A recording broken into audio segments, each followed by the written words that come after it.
在我们的久坐一族人群中，包括我们骨盆前倾的人群当中，髋屈肌紧张是一个普遍存在的问题，尤其是我们的髂腰肌。而我们往往首先采用的方式就是拉伸的方式。从短期收益来看，拉伸髂腰肌是可以缓解我们髋屈肌紧张的。然而，从长远意义上来说，我们不妨换一个思路，从另一个角度出发。首先，在我们久坐人群以及骨盆前倾的人群当中，我们的腘绳肌是处于一个拉长且无力的状态。我们不妨通过激活腘绳肌的方式，让我们的髋屈肌放松下来，然后我们再去训练我们的髂腰肌。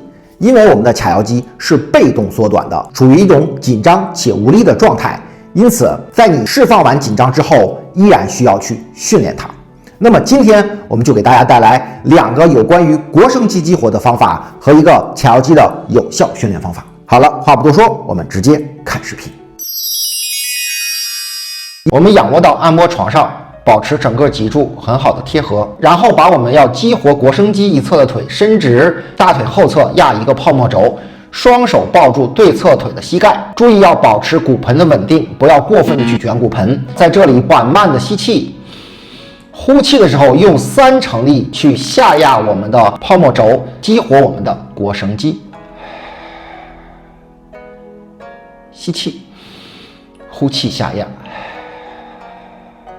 整个过程中要保持我们骨盆的稳定，可以做10到15个呼吸，2到3组即可。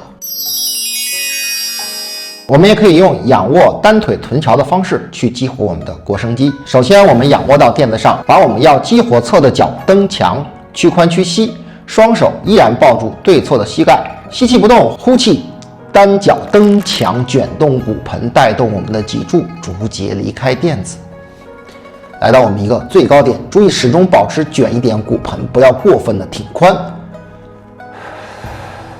随着呼吸，让我们的骨盆来到最高点，在这里保持10到15个呼吸，感受到大腿后侧的发力，做2到3组即可。